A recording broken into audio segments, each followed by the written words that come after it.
Response था जब आपने एक्टिंग शुरू की? हाँ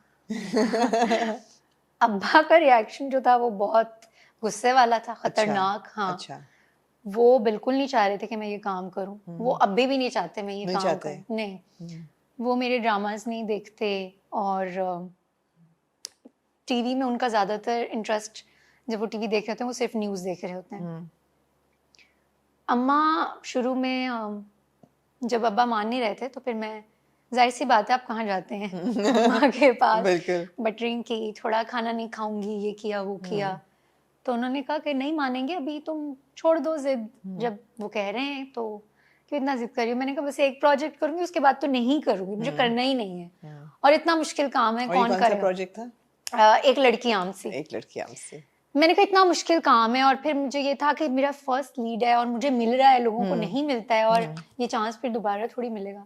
मैंने कहा एक प्रोजेक्ट। फिर वो एक्चुअली मेरे अम्मा और अब्बा की ना लव मैरिज हुई हुई है। ओके। उफ माशाल्लाह माशाल्लाह, माशाल्लाह, हाँ, दोनों में इतना प्यार है, इतना प्यार है। मैं अब्बा से कहती हूँ बस ऐसा ही लड़का चाहिए, हाँ। जो आपके जितना प्यार करेगा ना, बस ऐसा ही लड़का चाहिए।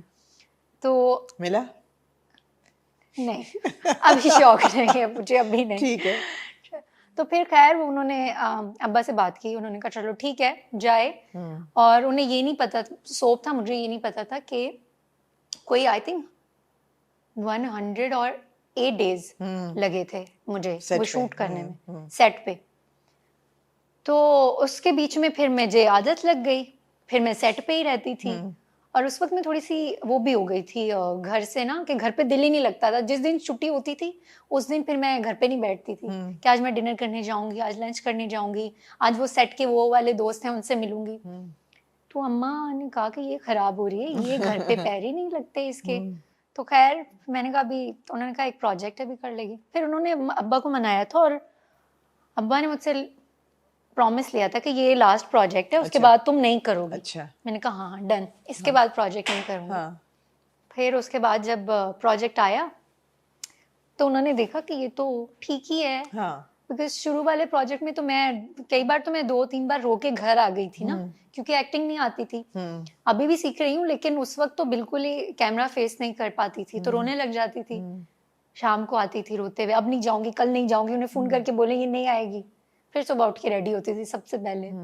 तो अम्मा कहती थी कि रात को तुम कह रही थी अभी तुम नहीं जाओगी, अभी फिर अब दिल कर रहा है चली जाती हूँ, आज कोशिश करूंगी कि अच्छा हो जाए। मगर आप बड़े डेडिकेटेड वर्कर हो, आपने बहुत इवन शिद्दत के शूट पे आप बताए थे बुखार में और बहुत बीमारी की उसमें भी शूट हाँ, किया हुआ है, बिल्कुल सो यू आर ऐसे। Very hard working. बिकॉज बीच में बीमार हो गई थी शिद्दत के सेट पे ही, और मेरा वेट भी बहुत कम हो गया था। तो फिर वही होता है ना कि एक सिर्फ हम नहीं होते हैं ना। प्रेशर है वेट कम करने का या खुद ही हो गया? प्रेशर वेट कम करने का तो मुझे ना वेट ज्यादा और कम वो मैं अपनी मर्जी से करूंगी। इफ आई फील लाइक मुझे थोड़ा सा वेट पुट ऑन करना है तो मैं खाना शुरू कर दूंगी बहुत ज्यादा। और अगर अचानक से मुझे लगे नहीं नहीं अभी मेरा वेट बढ़ रहा है, तो फिर मैं थोड़ा सा ना डाइट कॉन्शियस हो जाती हूँ कि चाहिए। ठीक है। प्रेशर नहीं, इट्स जस्ट मी। हाँ। प्रेशर है किस चीज का? प्रेशर किस चीज का है? इंडस्ट्री की तरफ से। हाँ।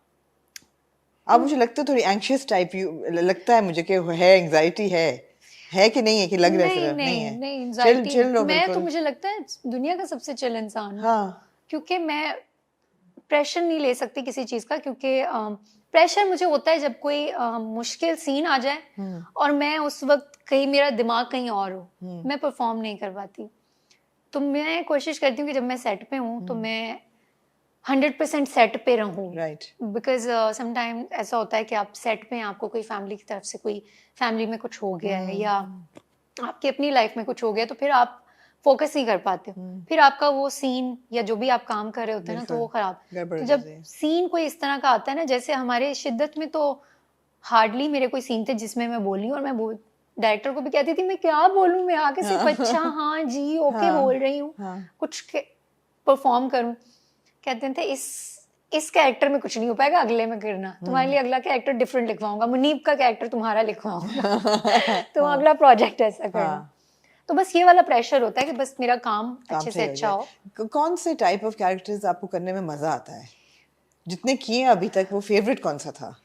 फेवरेट मेरा उष्णा का कैरेक्टर था। One of my favourite character Usama के साथ मैंने किया था, अच्छा एक्सपीरियंस था। और कैरेक्टर उसी तरह के मुझे अच्छे लगते हैं जहां आप लड़का और लड़की को बताएं कि बस इक्वल है। हाँ, आपको कोई आगे से जवाब नहीं दे सकता। जैसे अभी वो क्या नाम है उसका, सुल्तान के मेकअप और हेयर और ये आप मुझे मत बताएं, मुझे मेरा पता है। तो इस तरह के कैरेक्टर्स अभी मुझे सिर्फ थोड़ा तुम का भी अच्छा ही था, मतलब एजुकेटेड लड़की थी, लेकिन एंड में सिर्फ तुम का एंड में भी नहीं, सिर्फ तुम का भी स्टार्ट चाहते ना चाहते यही हो गया था। जिस लड़के से शादी करनी थी वो भाग गया था, फिर अम्मा के दबाव में आके फिर वो दूसरे लड़के से शादी कर लेती है। बिल्कुल।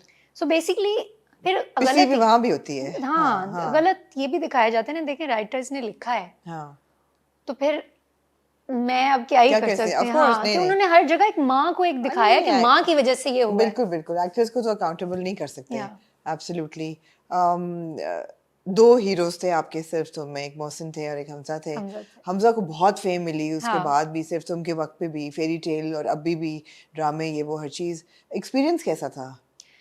मोहसिन के साथ तो मेरा सेकंड प्रोजेक्ट था, सयानी में भी थे। तो सयानी के वक्त में मोहसिन से थोड़ा सा वो, बिकॉज उन्होंने मूवीज भी की हुई थी, उनका एक एक्सपीरियंस ज्यादा था और वो परफॉर्मर भी बहुत अच्छे हैं। तो मैं उस वक्त थोड़ा सा थी, लेकिन जब वो सिर्फ तुम के सेट पे आए तो हमारी जरा अच्छी ऑलरेडी थी। तो वो उन्हें था कि ये मोहसिन कहते थे कि जब हम दोनों सेट पे होते हैं किसी सीन में तो वो सीन हम अच्छा कर लेते हैं, बिकॉज उनका भी वो अपना 100% देते थे, मैं भी कोशिश करती थी कि मैं अपना 100% दूं। बाकी वो बार बार कहते थे बच्चा हो जाएगा, कर लेगी, ये कर लेगी, ये कर लेगी। और हमजा के साथ फर्स्ट एक्सपीरियंस था, बिकॉज हमजा का आई थिंक सेकंड और थर्ड प्रोजेक्ट था। और ये फेरी टेल के बाद इसका शूट हुआ था सिर्फ तुम का, या आई थिंक पहले हुआ होगा? सिर्फ तुम का फेरी टेल के बाद नहीं, फेरी टेल का सिर्फ तुम के साथ में हुआ था, लाइक साथ में स्टार्ट हुआ था ऑलमोस्ट। तो हमजा के साथ भी बहुत अच्छा एक्सपीरियंस था। वो भी अपने आप में रहते हैं, अपने काम से काम रखते हैं। कभी किसी चीज के लिए ना वो होता है ना कि आपको सेट पे आप अनकंफर्टेबल, बड़ा कंफर्टेबल फील करवाते हैं। तो बस उनके साथ भी अच्छा था। दोस्तियां लास्ट करती हैं ड्रामों के बाद, जैसे अब मुनीब के साथ या सिर्फ तुम की कास्ट के साथ, या जिसके साथ काम किया है, अच्छी दोस्तियां बनती इंडस्ट्री में कि नहीं? आप पैकअप घर एंड कट ऑफ तो नहीं हो जाती, पैकअप घर हो जाती हूँ। और उसके बाद होता है, चली भी जाती हूँ, मिल भी लेती हूँ, लेकिन सबकी अब जाहिर सी बात है अपनी एक अलग एक लाइफ सबने बनाई हुई होती है।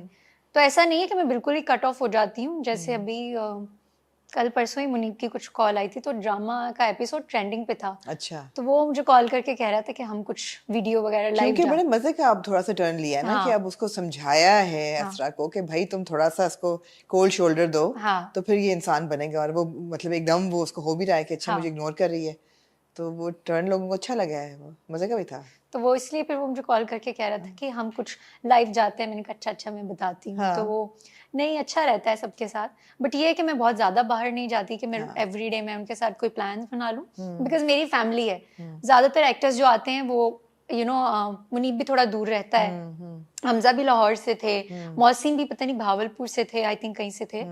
तो वो भी, ये लोग फिर जब शूट कंप्लीट हो जाता है तो ये लोग चले जाते हैं वापस। तो मैं तो फिर घर ही जाती हूँ। तो मैं बट लेकिन अच्छा है कि फोन पे इन टच रहते हैं, कभी कहीं मिल जाएं तो। घर वालों की तरफ से रिस्ट्रिक्शंस हैं कि भाई अपने तक रहो, या जो कंसर्न्स होती हैं कि जी इंडस्ट्री खराब कर देगी, ये इंडस्ट्री खराब कर देगी?